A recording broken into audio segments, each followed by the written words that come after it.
Если говорить об объединении БГУ и УГАТУ, знаешь, критиков понять можно. Вдруг станет еще хуже. Боже упаси, я не хочу никого обижать, да, но, по-моему, честно говоря, уровень высшего образования в Башкирии такой, что его трудно сделать хуже еще. Руслан, ну я про то и говорю. Знаешь, все сломать быстро можно, а сколько нужно будет все это строить? Вот мы все сетуем, что 10 лет назад мы остались без федерального универа и соответствующего финансирования.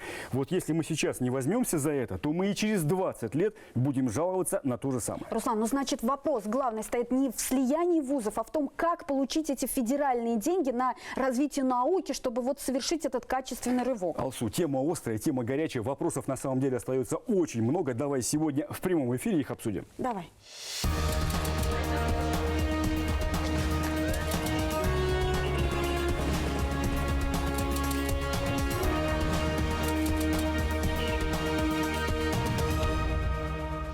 Кому выгодно объединение Башгосуниверситета и авиационно-технического? Мы упустили работу по созданию федерального вуза. Руководство республики жило по принципу «как бы чего не вышло».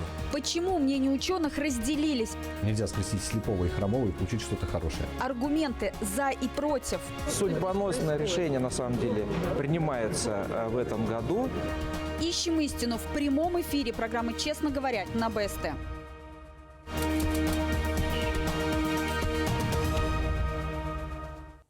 Тема объединения БГУ и УГАТУ – одна из самых горячих в последнее время. Сторонники и противники сошлись практически в рукопашной, слава богу, пока виртуальной.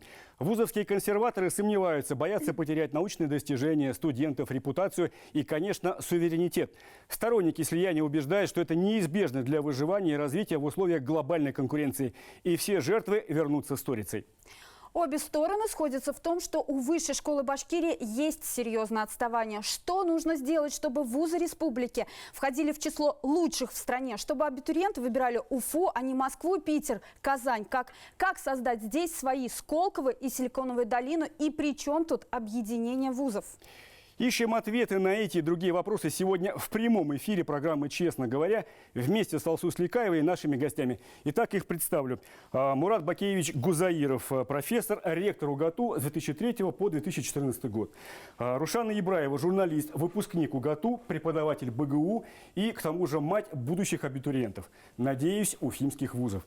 И Руслан Казыханов, советник главы республики по науке. Также с нами на прямой связи в Москве находится всемирно известный ученый, наш земляк, доктор физико-математических наук, директор Центра проектирования технологий и материалов Сколтеха Искандер Шаукатович Ахатов. Здравствуйте, уважаемые гости. Здравствуйте. Добрый день. Объединение вузов бурно обсуждают уже несколько недель. Давайте вкратце покажем в нашем сюжете, в чем же суть вопроса.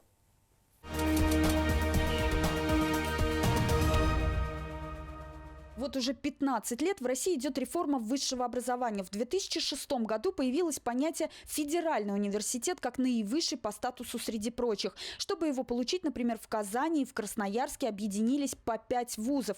Почти параллельно появились понятия «национальный исследовательский университет» и «опорный вуз». Опорным в Башкирии стал нефтяной, к которому в 2015 году присоединился УГАЭС. На остальные статусы уфимские вузы не претендовали. Мы упустили работу по созданию федерального вуза. Когда лет 10 назад федеральный центр, 8-10 лет тому назад начал создавать федеральные центры, мы упустили эту работу и не представили нормальную заявку. Почему? Почему так? Но я считаю, что здесь и само руководство учебных заведений проморгало эту ситуацию. Это было время, когда руководство республики жило по принципу «как бы чего не вышло». Вот оно ничего и не вышло, понимаете? Нас объезжали как в проектах инновационного развития всей республики, в инвестиционных проектах не было и так далее. Точно так же и в высшей школе. Поэтому у нас ни федерального, ни НИУ, у нас ничего нет. В 2012 году в России стартовал конкурс «Проект 5100» среди наиболее продвинутых университетов. В этой гонке умов победил 21 вуз, каждый из которых в течение 8 лет ежегодно получали дополнительное финансирование от государства до 1 миллиарда рублей на науку и развитие. Вот пример. Программа 5100. Из 70 страниц этого отчета только в 3 местах я нашел упоминание о Башкирии. Первое – это НОЦ, Евразийский НОЦ. Вот созданный, так сказать, буквально, можно сказать, на днях. Это инжиниринговый центр УГНТУ. И третье – это направленные инвестиции, не очень большие, но тоже есть, в развитии материальной базы исследовательской. Это УФИЦРАН. Все, десятки, сотни примеров, все мимо нас. В 2020 году правительство России объявило о новой мере поддержки университетов под названием «Программа стратегического академического лидерства 2030». План властей стимулировать конкурсом, а затем и поддержать большими деньгами научную жизнь в регионах. Возможно, это в будущем даст новых нобелевских лауреатов. Многолетняя практика работы вузов по отдельности показала, что позитивной динамики в развитии вузов не наблюдается. То есть они не обгоняют семимильными шагами другие российские вузы. Это означает, что если вузы будут дальше работать по отдельности, то особо надеяться на какой-то прорыв не приходится. И отсюда следует, что необходимо, конечно же, формат менять.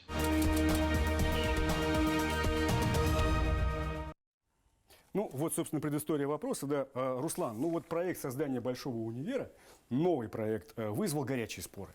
Практически расколол научное сообщество. Скажите, пожалуйста, есть ли у нас уверенность в том, что мы попадем в заявку, и что для этого нужно сделать? Ну, безусловно, конечно, уверенность такая есть, потому что мы начинаем с больших побед. Да? Мы в прошлом году победили в конкурсе научно-образовательных центров мирового уровня, научных центров мирового уровня.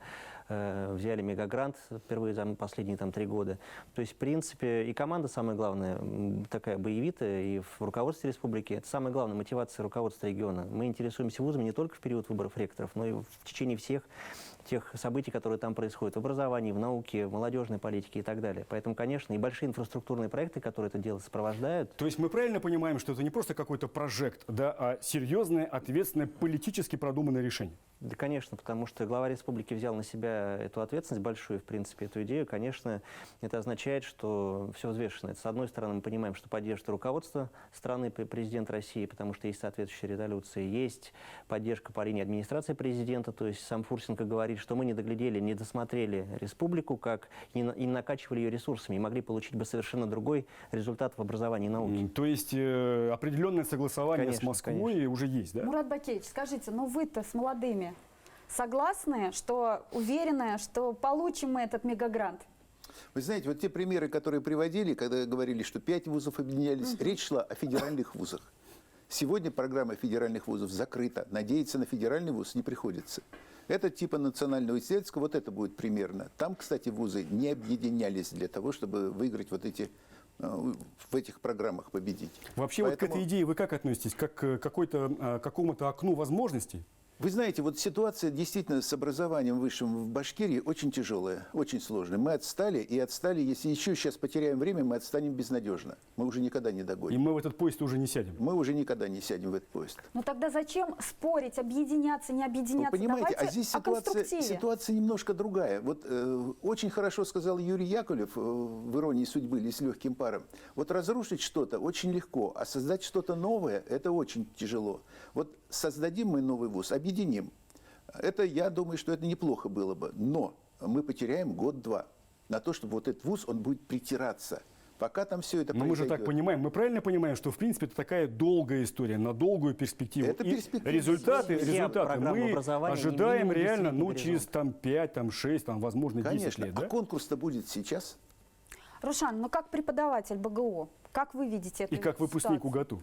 И как мама абитуриентов? На мой взгляд, сильный вуз республики нужен, это несомненно, потому что отток сильных абитуриентов, самых умных ребят, это реальная проблема. Они не вернутся. Вот я вообще не испытываю иллюзий, что они получат образование в Москве и в Питере, и такие умненькие приедут сюда и будут здесь что-то развивать. Рушан, давай честно, вот ты рассматриваешь для своих детей уфимские вузы в качестве варианта для поступления? У меня был вариант УГАТУ, сейчас, наверное, пока на паузе.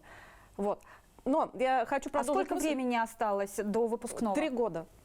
Но вот как раз к этому времени у меня большая надежда, что за 3 года что-то изменится. Почему? Потому что далеко не все дети хотят уезжать. И далеко не все дети готовы уехать в 17 лет и жить там. Да? То есть многие созревают уже так, к магистратуре, да, к аспирантуре. Поэтому очень нужен вуз здесь, потому что вот сейчас, если ты сильный абитуриент, если у тебя хорошие баллы ЕГЭ, ну, это просто очень странно, если ты не уехал в Москву и Санкт-Петербург. Вот, по крайней мере, в моем окружении абсолютно все дети, ими родители хорошо занимаются, они репетиторы, и они получают высокие баллы, они все уезжают.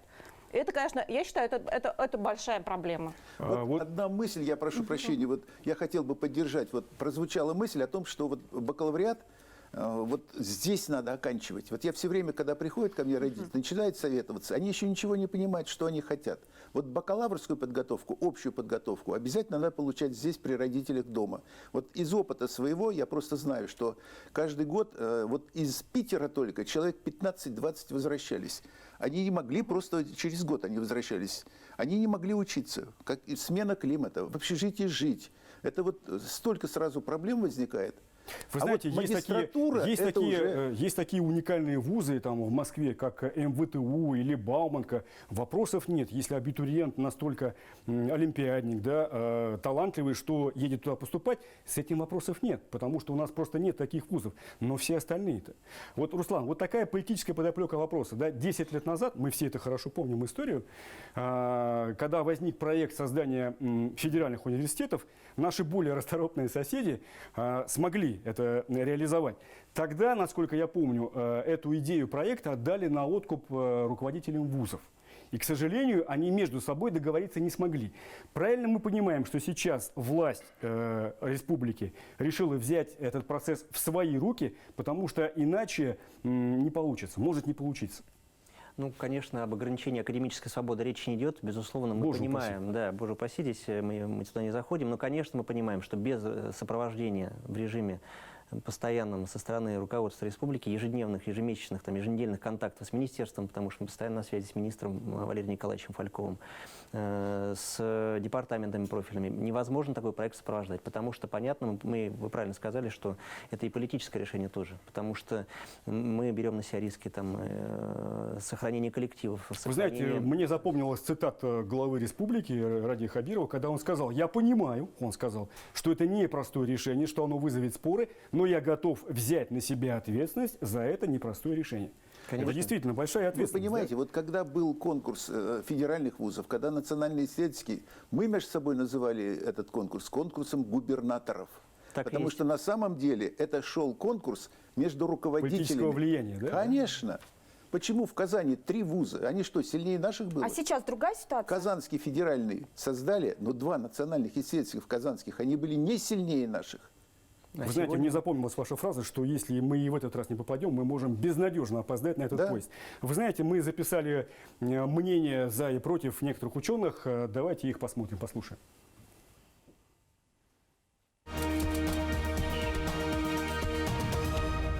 Мы в данный момент к этому пришли, и нужно что-то с этим делать. И поэтому то, что руководство республики в целом вопросом задалось, это на самом деле радует. Единственное, что мне не нравится, это как ведется дискуссия с научным сообществом. Вот. Хотя само обсуждение, оно важно. И вопрос вообще, как дальше реформировать университеты, как получить нам дотации из центра, потому что вот это правило игры, что крупный вуз и вы получаете серьезные дотации, это не мы придумали, и не руководство нашей республики придумало, поэтому я не вижу смысла их обвинять, что они хотят уничтожить образование в республике. К чему приведет это слияние? Во-первых, это имиджевые потери, в первую очередь. У ГАТУ у него есть свой имидж. Бажгу это тоже, у него есть своя ниша. И вот сейчас полностью население, молодежь будет дезориентирована. В какой вуз они пойдут? Чем этот вуз будет новый заниматься? Какие направления будут самыми главными, приоритетными? Поэтому это имиджевое. Второе. Когда создаются, сливаются какие-то учебные заведения, вот эти слияния, соединения, они, в общем-то, целесообразно проводить, когда экономика на подъеме. Есть деньги, ресурсы. А сегодня мы что имеем? Экономики, в общем-то, тяжелая ситуация. Деньгами очень тяжело. И в целом нарастает напряженность в обществе. Те, кто ратует за объединение, за их плечами нет ни одного дня успешной работы ни в ВУЗе, ни в науке.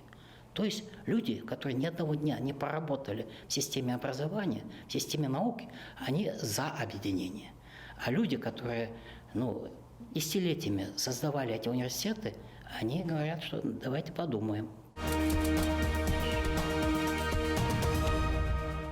Руслан, понятно, что у ученых есть сомнения определенные и страхи, да? Что можно им ответить?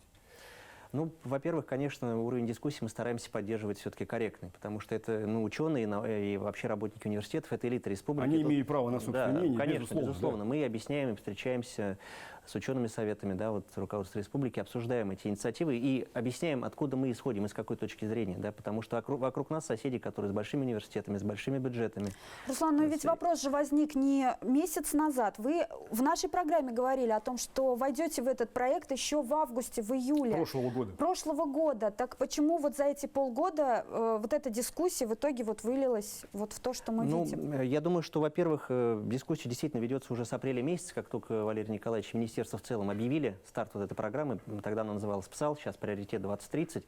И, конечно, условия входные программы меняются. Сначала были одни условия, на этапе дохождения документов до уже правительства и принятия распоряжения правительства они поменялись, концепции. Поэтому, может быть, конечно, люди устали от того, что, и это действительно, мы работали с двумя коллективами университетов, параллельно работали в медицинском нефтяном университете. Конечно, люди устают, потому что постоянно меняются условия игры. Но они в конце года были уже устаканены, приняты. И понятна логика, как будет действовать и развиваться эта программа. А эта программа на 10 лет. То есть это... Я напомню, что у нас на прямой связи находится Искандер Шаукатович Ахатов. Давайте его присоединим к нашему разговору, выслушаем его мнение. Искандер Шаукатович, здравствуйте. Вы нас слышите, да? Да, слышу хорошо. Скажите, пожалуйста, нам и всему научному сообществу, и широкой аудитории зрительской очень интересно ваше мнение и ваша позиция по поводу проекта создания в Башкирии большого объединенного университета. Как вы к этому относитесь? В этой дискуссии я сейчас слушал внимательно, как говорится, и, конечно, нет решения, которое на 100% успешное, а другое решение безуспешное. То есть всегда есть плюсы и минусы, просто нужно понимать, где больше плюсов и где больше минусов. В ситуации, в которой сейчас оказалось образование в республике, развивалось довольно долго и дошла до такого уровня, что вузам нужно просто догонять.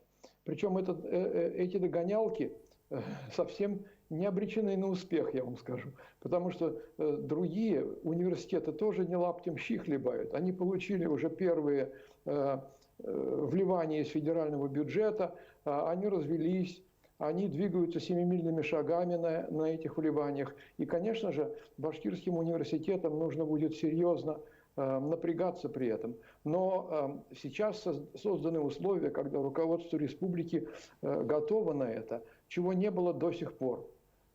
И это большое упущение. Искандер Шаукатович, я прошу прощения. Вот такой личный, откровенный вопрос. Скажите, пожалуйста, почему вы в свое время уехали из Башкирии, где вы активно занимались научной деятельностью? Я так же, как и многие, которые уехал, потому что мне были предложены лучшие условия для работы в Америке. И там я был в течение 12 лет профессором механики в университете и развивал свою лабораторию, делал науку, преподавал. И я считаю, что этот отъезд ни в коей мере мне, как научному сотруднику, не повредил. А опыт потом показал, что он и помог, потому что когда Российская Федерация стала возвращать своих граждан обратно, и началась программа мегагрантов, то есть я оказался в первой волне возвратившихся в 2010 году, когда выиграл мегагрант и вернулся в Башкирский университет создавать научный центр по микро-наномасштабной динамике, который сейчас эффективно работает. То есть как только условия создаются, желание научных сотрудников работать всегда есть. И людей можно найти. И людей можно найти. Но только нужно эти условия создавать. К сожалению, просто так это не бывает. И над этим нужно работать. Вот сейчас руководство республики, я так понимаю, очень настроена думать в этом направлении и предпринимать конкретные шаги для того, чтобы научные школы в Башкортостане развивались. Спасибо, Искандер Шухратович. Мы еще обязательно вернемся к разговору с вами. Да. Мурат Бакиевич, но возможно ли к нам вернуть всех уехавших? Ну, всех уехавших, Ну, не конечно, всех, мы но вернуть не особенно сможем. нужен, Но, Особенно нужен, конечно. ну, мы же тоже выигрывали мегагрант такой же точно. У нас возвращались наши профессора. То есть хорошая была школа математическая, создана заново фактически. То есть это все было. Но я бы хотел еще, знаете, чуть-чуть в сторону уйти. Вот тут прозвучала фраза про Только недалеко. бренд. Нет, про бренд УГАТУ, например. Да, Вот да. вы знаете, ну вот мы все воспринимаем бренд УГАТУ, вот то, что было когда-то в УГАТУ. Сегодня, УАИ. к сожалению, УАИ, УГАТУ. Сегодня, к сожалению, вот многое уже не то. Вот что самое первое все воспринимают, когда говорят об УГАТУ? Суперкомпьютер. Мы его действительно создали. Наши студенты собрали его, бывшие студенты. То есть он собран был и был первым в России. Ну а как же Действительно, нанотитан? ну, это сейчас вернусь. Вот. Но сегодня-то суперкомпьютер обслуживать некому в университете. Это катастрофическая ситуация. В своем родном университете нет кадров, которые будут обеспечивать эксплуатацию суперкомпьютера. Он тихо умирает. А в чем причина? Кто виноват? Дело в том, что пришла новая команда. Команда управленцев. Хорошие управленцы, но совершенно незнакомые. Вы имеете в виду, пришла в ВУЗ? В ВУЗ, да. Сегодня. Сегодня. Но не сегодня, пришли они раньше. И они, к сожалению, не знают вообще в принципе, что такое система образования. Вот сегодня катастрофически. Я открыл справочник УГАТУ, 26 страниц. Из них 16 – это управленческие структуры, и 10 – это только учебные. А там чего только нет. Там и представительства в судебных органах наши теперь созданы. 4 отдела в управлении госзакупок. Какие у нас закупки на 4 Именно отдела? административно-управленческий аппарат. Конечно. Вот раньше была жесткая ситуация. 60% это зарплата преподавателей, 40% все обслуживающие. В том числе и ректор, и все прочее. Главное лицо – преподаватель. Вот это самое спасибо, главное да. должно Вот, быть. Руслан, скажите, пожалуйста, вот проблема бюрократизации вузов есть. Мы неоднократно в ходе подготовки передачи с этим сталкивались. Все об этом говорят, особенно преподаватели, которые загружены огромным объемом бумаготворчества. И это их ужасно мешает работать. Что с этой проблемой делать? Насколько она серьезная? Ну, проблема такая серьезная, действительно. Я есть. имею в виду, удастся ли ее решить, если, допустим, объединять вузы? Конечно, потому что переход вообще к концепции большого университета, это, во-первых, переход на цифру, это все-таки снижение как раз этих административных расходов, которые есть в университетах. Да, это вот в современные вузы, посмотрите, у них нет, там есть единый деканат, который принимает все жалобы студента, решает все вопросы, не в каждом нашем вузе сегодня есть такое. Да, там есть решения, которые связаны с поддержкой науки, да, то есть сервисные функции, которые выполняет университет, конечно, плюс возможность разработки своих стандартов, когда вы не переписываете эти ненужные в ГОСы, там иногда не совсем подходящие к программе образовательной, которую вуз реализует. Руслан, можно откровенный вопрос? Да. Вот скажите, пожалуйста, как вы считаете, вот определенное сопротивление, даже, я бы сказал, саботаж, да, вот этого решения объединения вузов, играет здесь роль то, что многие представители вот административного персонала, о котором говорит Мурат Бакиевич, не хотят терять свои места? Ну, мы, конечно, потому что придется же сокращать этот аппарат бюрократический. За них так говорить не можем, но опять же мы говорим о том, что мы без говорим перехода о масштабе. на личности, да, конечно. Мы говорим о масштабе, потому что большой вуз, может быть, потребует и других кадров, других специалистов в других областях. А кто будут эти кадры? Вот я хотела сказать, что я бы не сводила проблему к финансированию. Да? Вот 1 миллиард – это увеличение общей совокупности Рушан, бюджетов это на большие это деньги, мультипликатор. Да. Это вот надо смотреть Да. мультипликатор, потому что на это одна 20%. программа. Вот если до сих пор при 5 миллиардах, если смотреть и УГАТУ, и БГУ, не было роста, да, и мы говорим, что как бы все ухудшалось, то где гарантия, что, дав деньги, вдруг сразу все станет лучше? Кто будет реализовывать вот все вот эти новшества? Какие люди, какие управленцы? Потому что проблема-то на самом деле не финансовая, а управленческая. Вот, кстати, в ту тему, о которой ты говоришь, мы записали мнение руководителей научного сообщества. Ну, это, конечно, чиновники, должностные лица, но от их мнения тоже многое зависит. Давайте послушаем.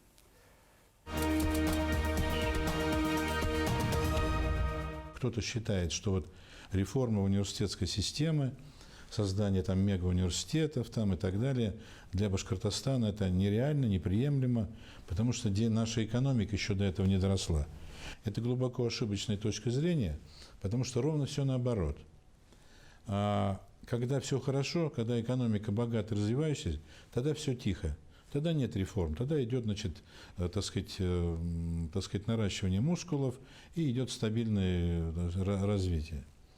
А вот когда экономика слабая, когда она требует инновационного развития, вот тогда начинаются реформы.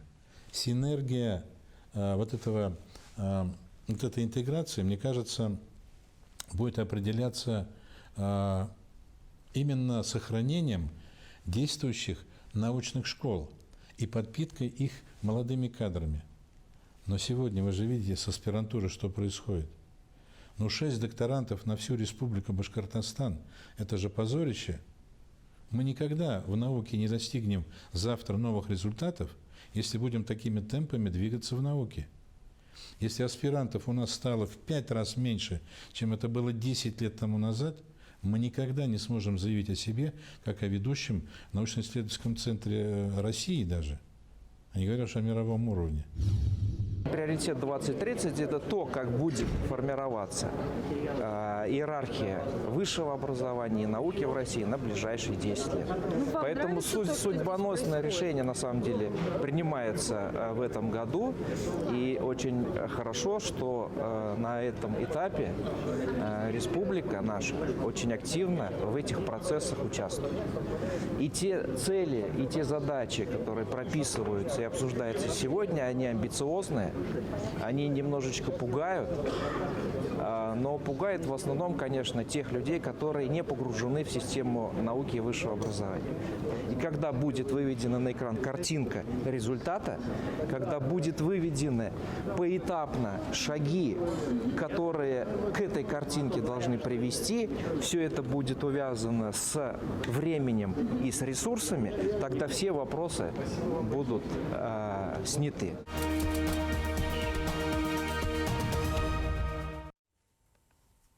Руслан, ну вот, уважаемые гости, да, вот все преподаватели, ученые, с которыми мы общались, они выражают беспокойство по поводу того, как это будет выглядеть, реальный механизм объединения, да, какая будет модель. Как известно, дьявол кроется в деталях. Руслан, есть ответ на этот вопрос? Ну, конечно, мы обсуждаем это и с коллективами, в том числе университетов. То есть мы понимаем, что большой вуз, он должен стать заметным на картах наук республики и страны. Это большая доминанта, которая играет на международном рынке. То есть это значит, вот сегодня у нас в УГАТУ порядка 1% иностранных преподавателей, должно быть процентов 15-20. Да, то же самое касается иностранных студентов. Это другое качество знаний, перемешивание знаний, в том числе это междисциплинарность, которую оба вуза обеспечивают, потому что нет пересекающихся направлений подготовки, это тоже очень важно. Не получается синергетический эффект, когда там айтишники УГАТУшные могут работать с классическими специальностями там, Башкирского университета.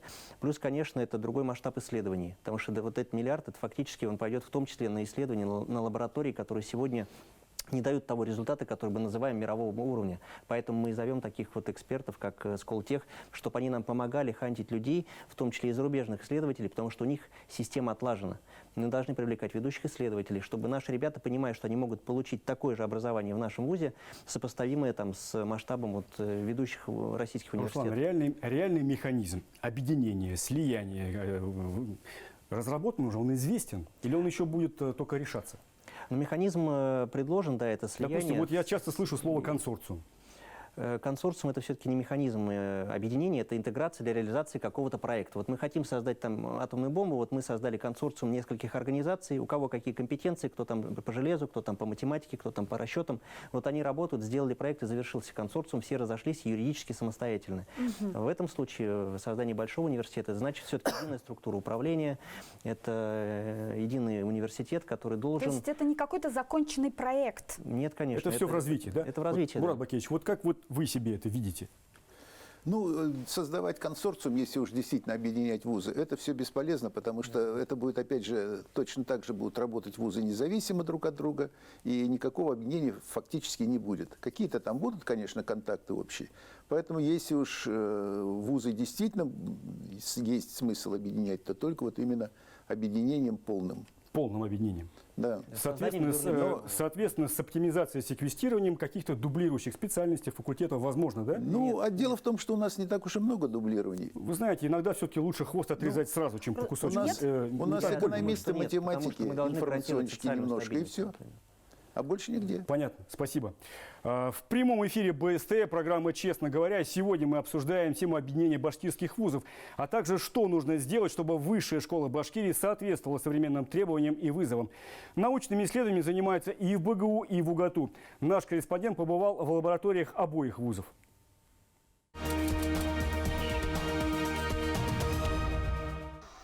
На этих кадрах в экспериментальной установке кусочек нанотитана превращается в живой имплант, который, по мнению ученых, не будет отторгаться человеческим организмом. Все дело в покрытии. Новая совместная разработка УГАТУ и Башкирского медуниверситета. В это время в соседней лаборатории студенты и молодые ученые работают над двигателем электрического самолета. Разработка обещает стать настоящим конкурентом Боингам и Аэробусам. Она уже прошла первые испытания. Наш научно-исследовательский институт участвует в работах по созданию более-электрического и полностью электрического самолета.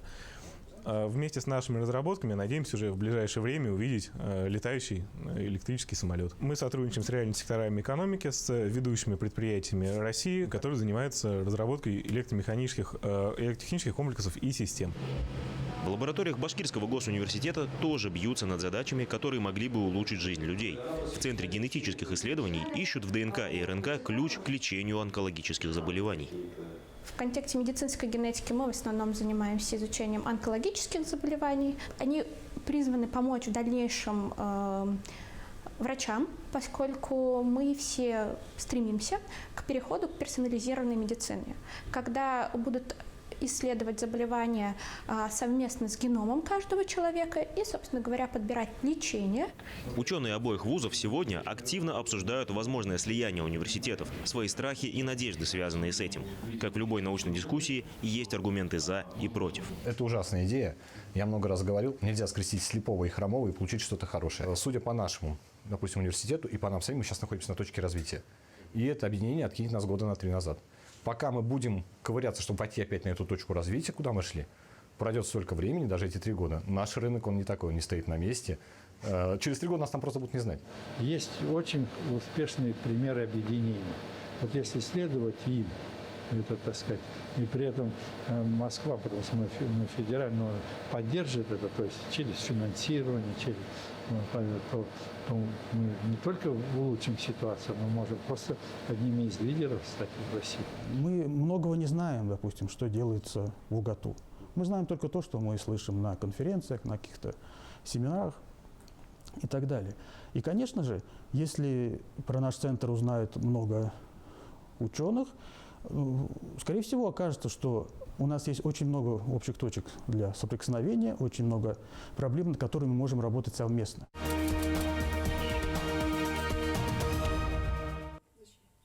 А я напомню, что на прямой связи находится с нами в Москве доктор физико-математических наук Искандер Шаукатович Ахатов. Искандер Шаукатович, скажите, пожалуйста, вот вы сейчас посмотрели сюжет о разработках, которые ведутся в УГАТУ и БГУ. Скажите, пожалуйста, на ваш взгляд, это соответствует современным критериям, требованиям? И что нужно сделать, чтобы совершить качественный рывок в этом плане? Ну, вопрос очень справедливый. То есть, в принципе, главное не тот вопрос, нужно ли объединяться или не нужно, а что делать для того, чтобы из этого получилось что-то путное. Конечно же, объединение нужно совершать после того, как сделан конкретный план, который поддерживает, что у нас хорошо, и который демпфирует, что у нас не важно. То есть я должен выделить 2 направления научных в Башкортостане сейчас, которые заметны прямо сейчас. Это, значит, генетика, и об этом было в сюжетах немножко, и материаловедение, которые развиваются как в академических институтах, так и в УГАТУ. Вот эти 2 направления существенны. Традиционно в республике была сильная химия. Сейчас это не очень как-то, в общем, прозвучало во всех этих сюжетах. Может быть, я что-то упускаю. Но нужно сконцентрироваться на этих направлениях деятельности и выписать фактически приоритеты на которых использовать вот ресурсы, которые удастся привлечь для того, чтобы совершить этот, прорыв. Я не очень люблю это слово прорыв, но во всяком случае прогресс. Заметный. Да, развитие, да. Но это можно сделать только так, выделив наибольшие точки, наилучшие точки, в которых можно продвинуться вперед. И для этих направлений, которые я упомянул, есть все условия, поскольку есть индустрия в республике и есть фактически сельское хозяйство, которое нуждается в генетических исследованиях. То есть, Искандер Шухратович, мы правильно понимаем, что вы имеете в виду под промышленность индустрии заказчика проектов этих, да? Да, заказчика. Да, заказчика, причем заказчика местного. Так, чтобы университет башкирский фактически соответствовал той индустрии, которая у нас есть. И вот это соответствие образования и индустрии поможет и тому, и другому двинуться вперед более успешными темпами. Спасибо, Искандер Шухратович. Мурат Бакиевич, есть резон в этих словах, правильно? Вы знаете, резон есть, но наш университет технический все-таки, мы же и шли, грубо говоря, от САХИ, мы шли от промышленности. Мы все свои специальности открывали под промышленность, все разработки под промышленность. Вот сейчас летает Су-57, там же наши разработки тоже есть. Это вот тот грант, который мы выигрывали в свое время по 218 постановлению, дважды при том. И там большие деньги были. Вы считаете, что у нас в экономике нет потребности в науке той, которая в авиационном университете разрабатывается? К сожалению, сейчас изменилась ситуация. Если раньше у наших предприятий были деньги, сейчас, когда созданы различные ассоциации, консорциум, все деньги в Москве. Чтобы получить какие-то деньги. Понятно, Мурат Бакиевич. Рушан, скажи, пожалуйста, все-таки главное это наука или образование в высших учебных заведениях? Коротко только. На мой взгляд, образование. Сначала. Образование, но на базе науки. А разве они не тянут друг друга за руку? Образование и наука. Нет, достижения в науке переходят в образование. Когда там уже освоили какое-то новое открытие, новые технологии, потом уже эти компетенции, чтобы работать с этой технологией, переходят из науки в образование. Только так, не наоборот. Конечно. Студенты должны участвовать. Безусловно, студенты должны участвовать и в научных исследованиях, и в каких-то проектах, да, которые работают на конкретного заказчика. Мы сейчас говорим о том, что наша задача это абитуриентов привлечь и оставить. Вот мы говорим о студентах, Рушан, мы говорим о студентах и молодых ученых, многие из которых, давайте честно говорить, не найдя здесь себе достойного применения, уезжают из Уфы, из Башкирии, уезжают в Москву, в другие города, уезжают за рубеж. Мы записали мнения экспертные их, давайте послушаем, посмотрим.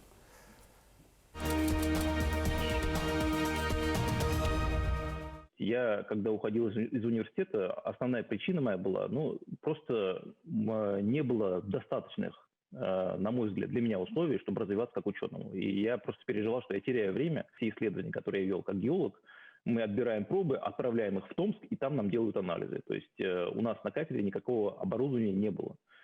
Поэтому, такая причина была. Поэтому, естественно, это должны быть просто какие-то условия, возможности развиваться как ученым.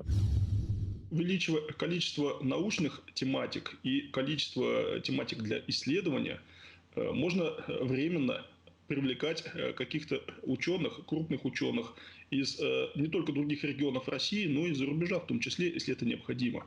Наша практика показывает, что такой формат работает. То есть навсегда эти люди приезжать не готовы. И, несомненно, самое главное, необходимо готовить свои молодые кадры, которые, проживая в республике, имея корни в республике, готовы оставаться. Это, наверное, самый важный фактор. Даже не привлечение людей извне, а развитие своего локального потенциала.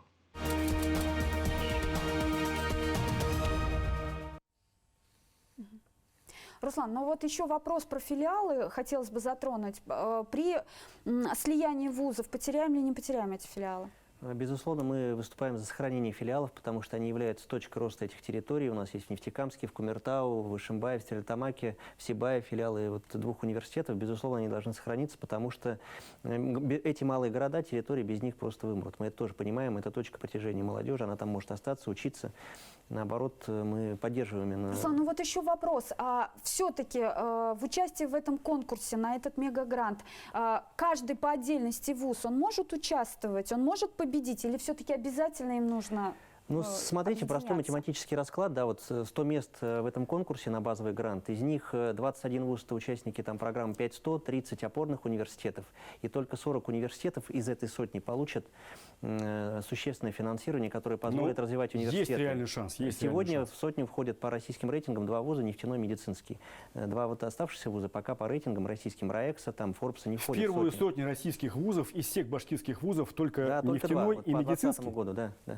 И вы сами понимаете, какой расклад. Но мы не попадаем даже в сотню, а уж тем более, как бы, учитывая эту конкуренцию, ну, те 100 миллионов, которые вузы могут получить, это смешно. Это там 218-300 миллионов, так ведь там дают. Да, Уважаемые гости, вот мало. резюмируя наш сегодняшний разговор, да, коротко. У нас есть такая традиционная фраза в программе, да, про свет в конце тоннеля. Рушан, скажи, пожалуйста, вот, ну, горячие споры, копья ломают, страсти кипят. Скажи, пожалуйста, вот ты видишь свет в конце этого тоннеля с идеей объединения вузов ради высокой цели? Хотелось бы видеть. И я вот, кстати, хочу сказать, что мы вот сейчас тут в перерыве обсуждали, а ведь для БГУ, например, это слияние, хороший шанс реформировать гуманитарные специальности, которые давно в этом нуждаются. И я как изнутри, да, вижу эту ситуацию, в том числе вот мы как работодатели журналистов, тоже это понимаем, да, что нужно менять. Ну как это повлияет на гуманитариев? А вот как это, да, смотрите. Вы вот как видите, как это может повлиять? Если управленческая воля и решения правильные, да, если они будут сделаны, если будет воля действительно эти реформы проводить в гуманитарном секторе. То есть качество подготовки гуманитарных специальностей в БГУ вызывает определенные вопросы. Я правильно понимаю? Не секрет, что когда абитуриент выбирает вуз, если абитуриент идет на гуманитарную специальность, то с наибольшей вероятностью сильный абитуриент уезжает, потому что как в Башкирии сильно гуманитарных специальностей нет. Понятно, спасибо.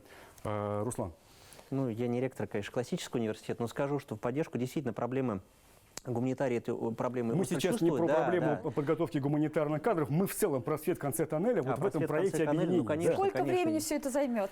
Реформы образования, они очень длинные. То есть, замахиваясь сегодня, мы получим результаты через 5-10 лет, такие ощутимые. Пусть люди настраиваются в долгую, да? Но все понимают, и работодатели, и бизнес, государство, сами преподаватели, сами студенты, абитуриенты, что реформировать нужно, трансформировать университеты нужно. Мы не можем находиться в этом зыбком состоянии так долго.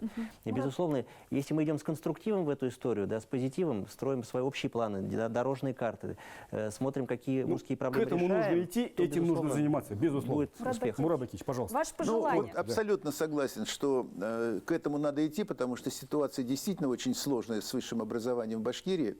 И действительно вот сегодня... Это мягко выражаясь. Да, я тоже вот согласен абсолютно, что вот нефтяной и медицинский сегодня самые сильные. Аграрии они закрыты на свою сферу, и там, в общем-то, проблем никаких у них тоже нет. Остальные нужно подтягивать. А вот остальные нужно резко подтягивать, но дело в том, что вот эти все процедуры подтягивания, это очень долгие болезненный процедуры. процесс. Ну, болезненные, да, но и процедура очень долгая. Спасибо. Уважаемые гости, большое спасибо, что вы нашли время, пришли и поддержали вот эту горячую и очень непростую тему. Спасибо вам за предметный, конструктивный и, главное, Рушан, честный разговор.